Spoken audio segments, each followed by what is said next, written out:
You to really think about that number for a second. $1.7 trillion is more than the entire GDP of Spain, more than the GDP of Mexico, and it just vanished from the precious metals market in less time than it takes to watch a movie.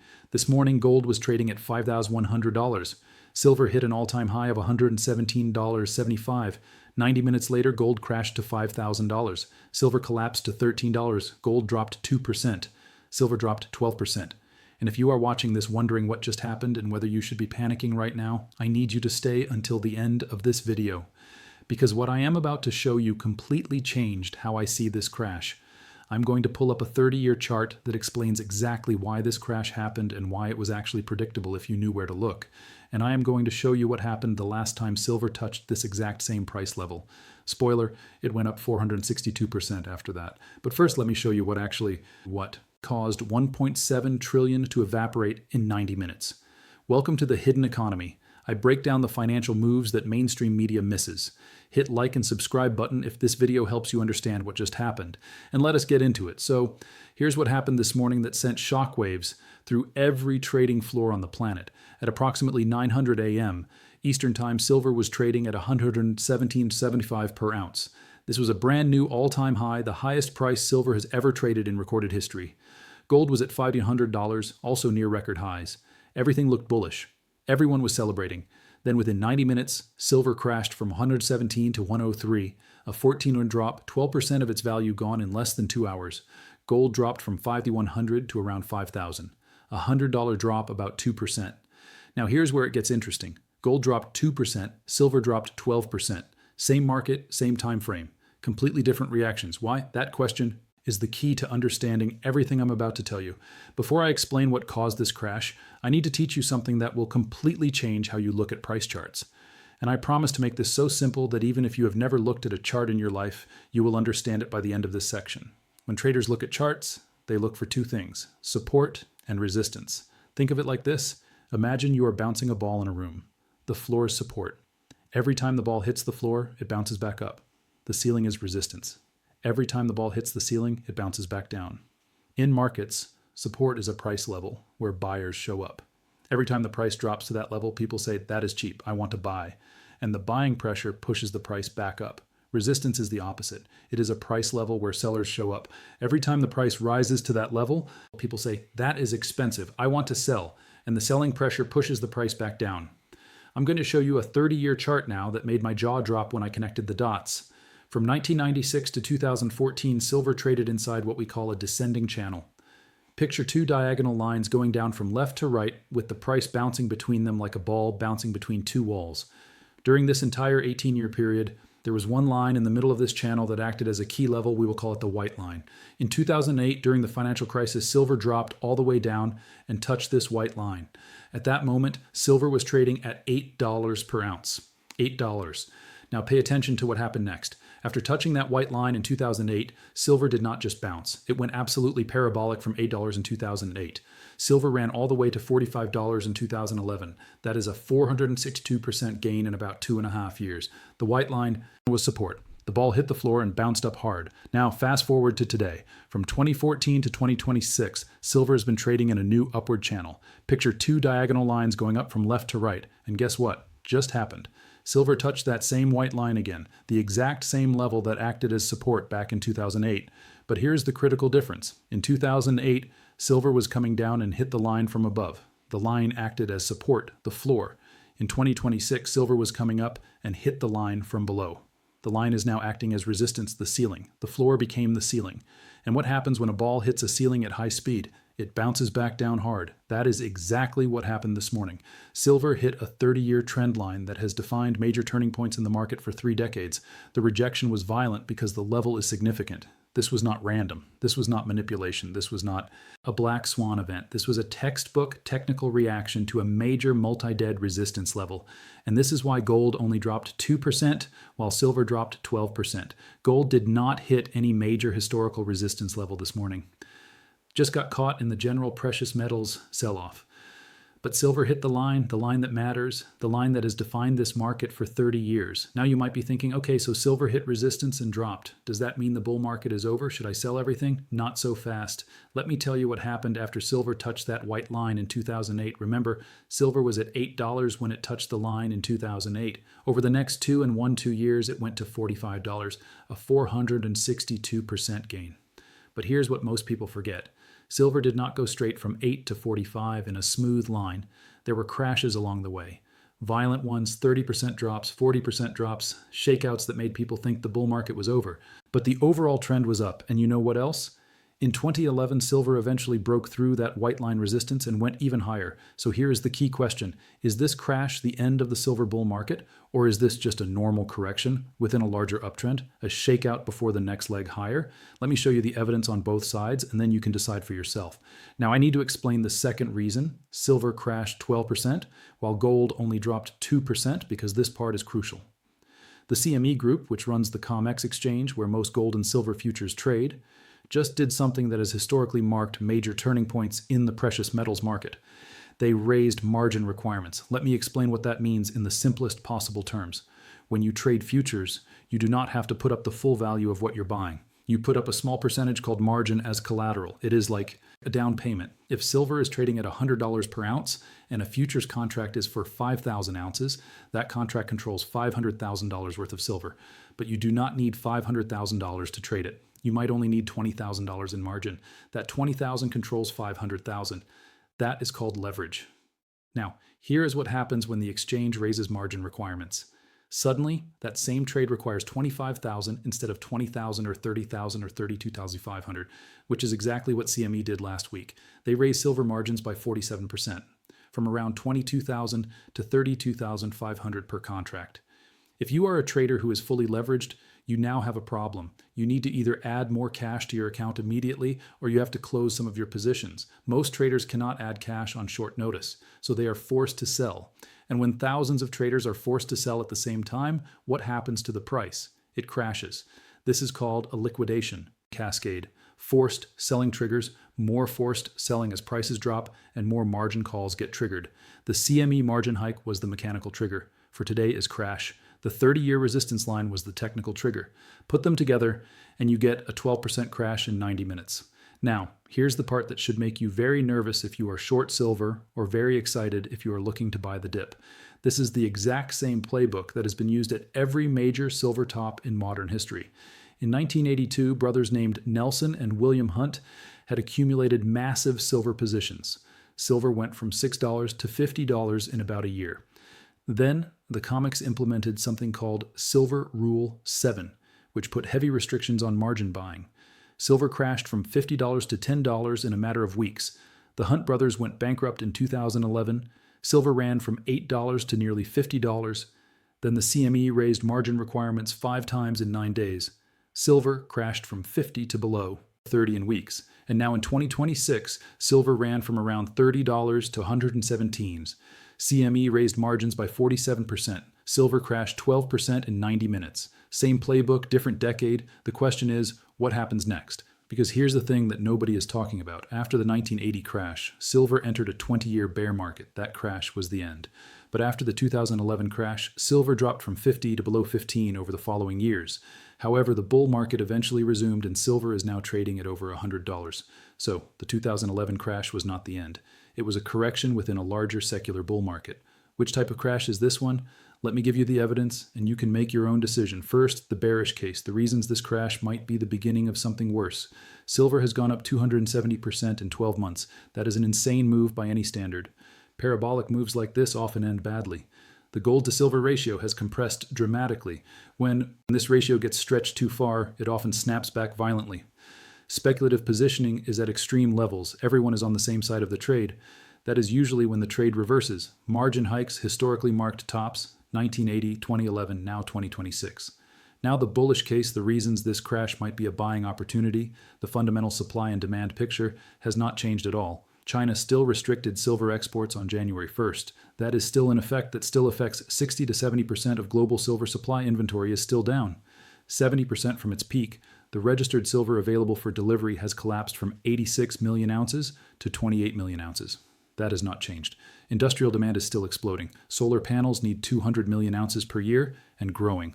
Electric vehicles need silver. AI data centers need silver. 5G infrastructure needs silver. None of that changed this morning. The structural supply deficit is still the worst in history. 5 consecutive years of demand exceeding supply.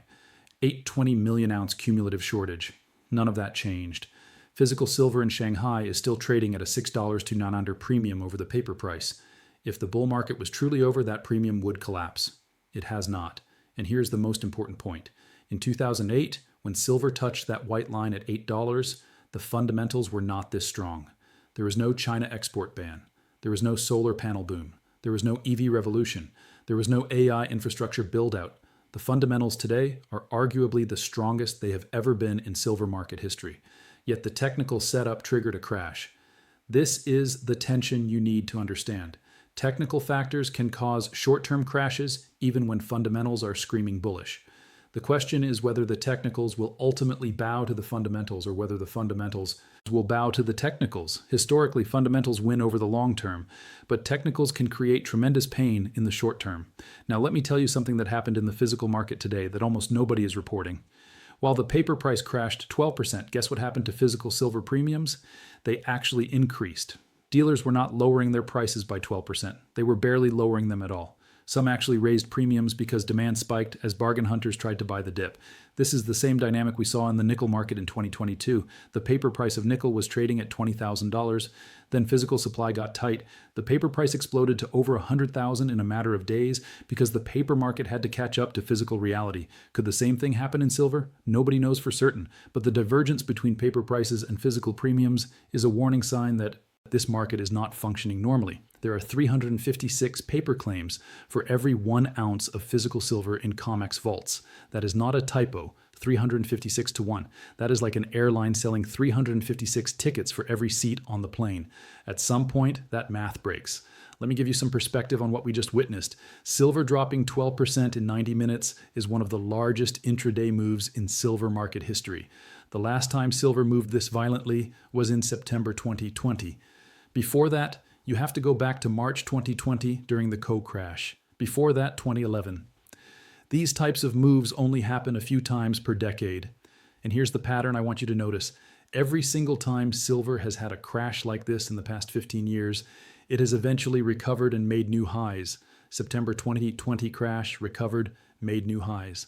March 2020, COVID crash, recovered, made new highs. 2011 crash took years, but eventually recovered and now trading at all-time highs. The crashes feel like the end of the world when they are happening, but looking back, they were just corrections within a larger bull market. Will this time be different? Maybe, but history suggests probably not.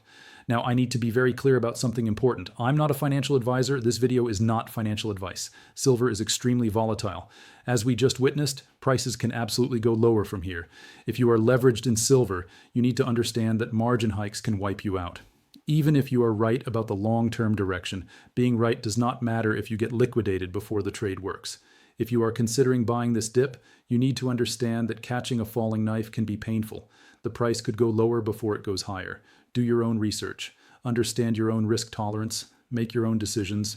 What I am saying is that based on my analysis, this crash was a technical event triggered by hitting 30-year resistance combined with a mechanical event triggered by margin hikes. The fundamental picture has not changed. China still restricts exports. Supply deficits still persist. Industrial demand still grows. Physical premiums still exist. Those facts matter. Now let me tell you what I am personally watching to determine whether this is a buying opportunity or the start of something worse. First, I'm watching the $100 level. If silver can hold above $100 and consolidate, that would be extremely bullish. It would suggest the crash was a healthy correction, not a trend reversal. As I record this video, silver has already bounced from 103 back to around 109. That is a good sign, but we need to see it hold. Second, I am watching physical premiums. If physical premiums collapse, that would be bearish. It would suggest real demand is weakening. So far, premiums are holding or even increasing.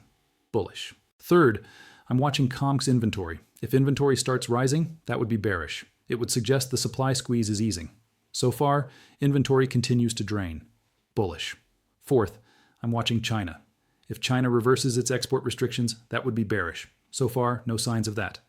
Bullish.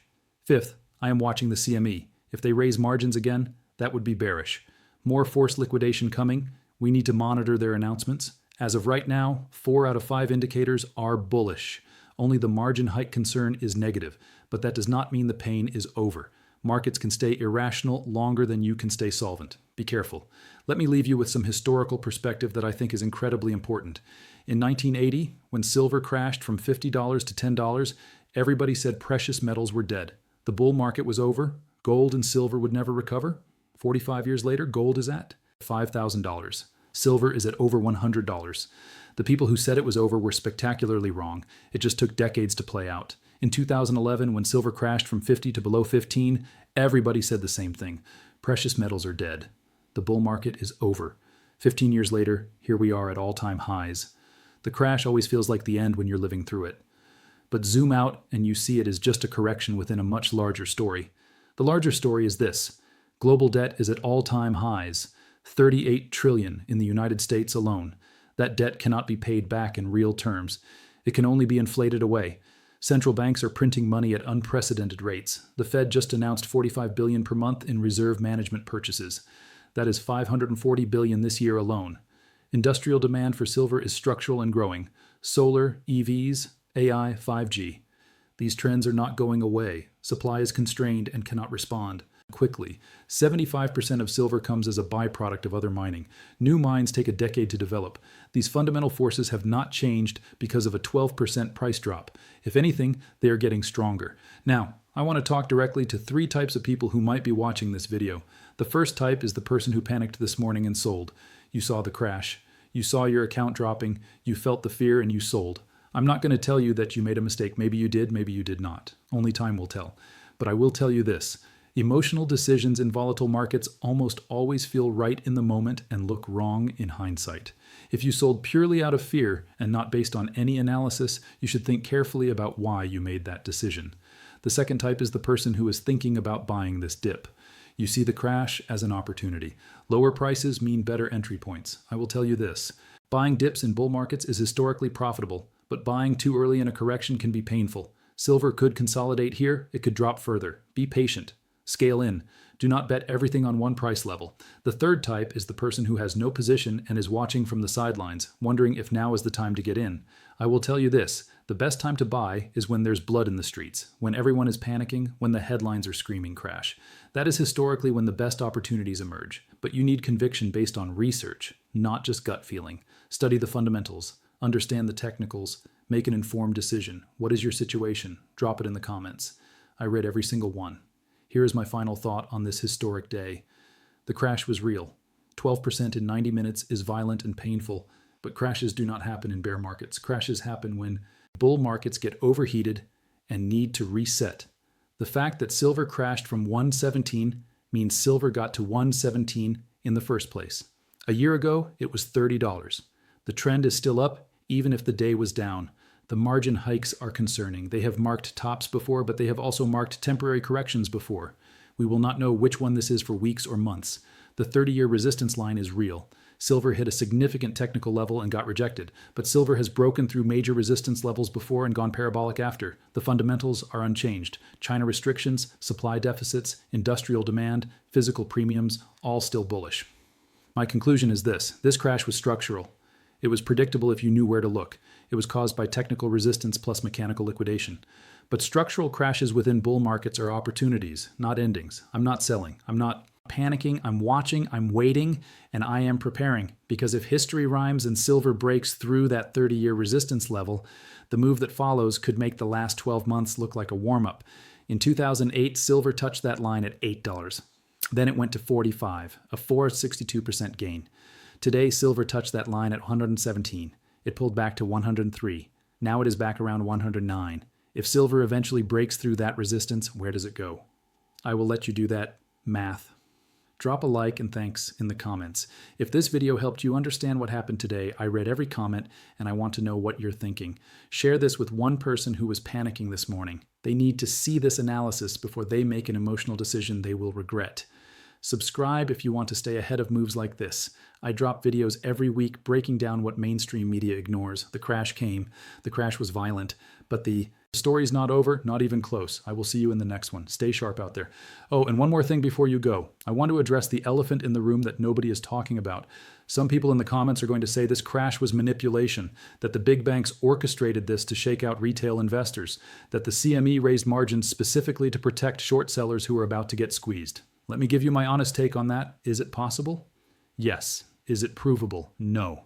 Here's what we know for certain. JP Morgan was recently reported to have nearly $5 billion in unrealized losses on silver positions. They also reportedly flipped from a massive short position to owning roughly 750 million ounces of physical silver. The CME raised margins by 47% right as silver approached major technical resistance. The timing is suspicious, I will give you that. But here's the thing about markets. It does not actually matter whether this crash was manipulation or organic price action. The result is the same. Prices dropped, leveraged traders got liquidated, and now we have to deal with the aftermath. Spending energy being angry about potential manipulation does not make you money.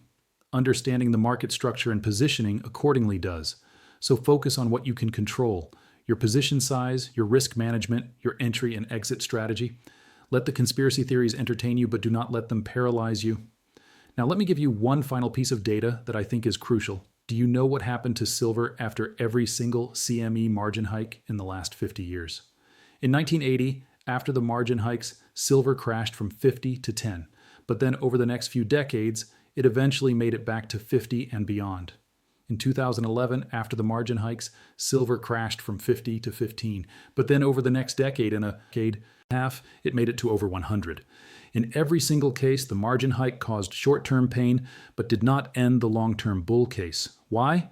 Because margin hikes address speculation, they do not address fundamentals. You can raise margins all you want. You cannot print physical silver. You cannot create industrial demand out of thin air.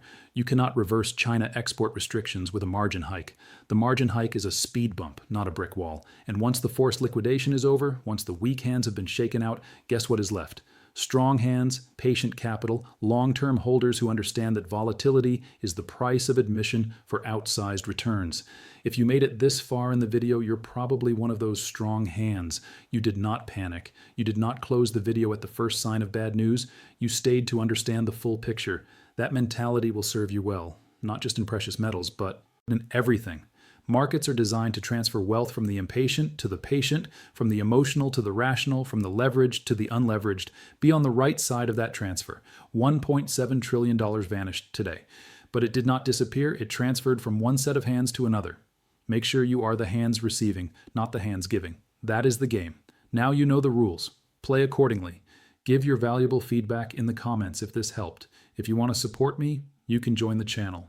See you in the next